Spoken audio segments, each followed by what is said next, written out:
गंदम स्कैंडल की मुकम्मल हकीकत क्या है, आइए जरा इस छोटी सी वीडियो में जानने की कोशिश करते हैं। जब मुल्क दिवालिया हो रहा था उस वक्त ही इस मुल्क को 300 अरब रुपए का टीका लगाया जा रहा था गंदम इंपोर्ट करके। 300 अरब रुपए कितना होते हैं? आपके मुल्क की माहाना टैक्स कलेक्शन 300 अरब नहीं है। अगर इस 300 अरब रुपए को 24 करोड़ पर तकसीम करें तो हर पाकिस्तानी की जेब पर तकरीबन 1250 रुपए का डाका डाला गया। कहानी कुछ यूं है कि इस मुल्क में यूक्रेन से गैर जरूरी तौर पर गंदम मंगवाई जाती है, ठीक उस वक्त जब गंदम तैयार होती है अपनी भी। अब यहां पर कोई सोच रहा है कि कसूर किसका है? विफाकी हुकूमत निगरान हुकूमत पर डाल रही है और निगरान हुकूमत शाहबाज हुकूमत पर। असल में कसूर किसका है ये भी आपके सामने शवाहिद रखता हूं, लेकिन पहले एक और चीज जो किसी ने सोची ही नहीं है कि आखिर यूक्रेन से ही गंदम क्यों मंगवाएगी।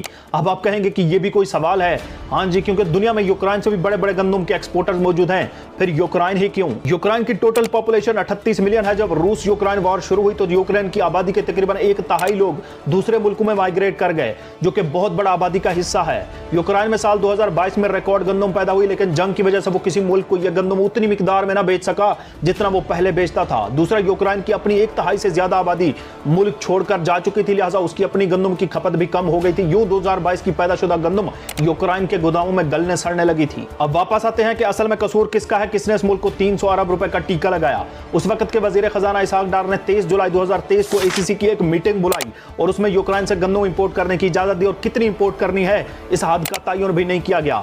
ऊपर से निजी इंपोर्टर्स को भी इजाजत दी कि निजी बिजनेस बॉडीज भी गंदम इंपोर्ट कर सकते हैं, जिनकी लिस्ट इस वक्त आपकी स्क्रीन पर चल रही है कि किसने कितना गंदम इंपोर्ट की और इन पर कस्टम ड्यूटी और GST पर भी छूट दे दी। जिस मुल्क में आप एक टॉफी बेचने और खरीदने का टैक्स देते हैं, हमारे इसहाक डार साहब ने अरबों रुपए के इंपोर्टर्स को टैक्स में छूट दे दी। और जिस मुल्क में आप एक चॉकलेट भी लेकर आए तो उस पर कस्टम पे करना पड़ता है, वहां लाखों टन गंदम इंपोर्ट करने वालों पर डार साहब ने कस्टम ड्यूटी पर ही छूट दे दी।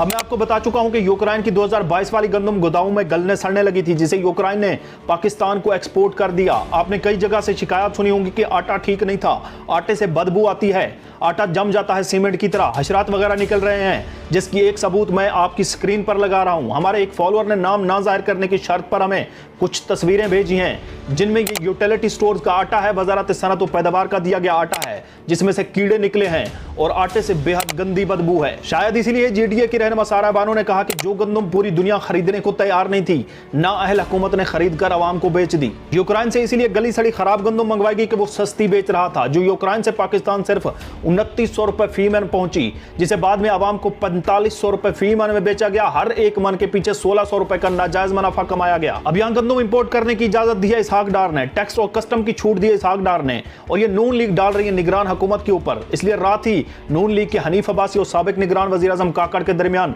बहुत तल्ख कलामी हुई। हनीफ अब्बासी ने कहा कि तुमने गंदम इंपोर्ट पर बहुत बड़ा माल बनाया, तो काकड़ ने आगे से कहा कि चुप हो जाओ, वरना मैं फॉर्म 47 की हकीकत खोलकर पूरी नून लीग को मुंह छुपाने के काबिल नहीं रखूंगा। अब क्या वाकई निगरान हुकूमत जिम्मेदार है? ये फैसला बाद में कीजिएगा, लेकिन एक चौंका देने वाली बात सुन लें कि इसी साल मार्च में जब गंदम की कटाई में सिर्फ 1 महीना रह गया था तो मौजूदा हुकूमत ने 6 लाख टन मजीद गंदम इंपोर्ट कर दी।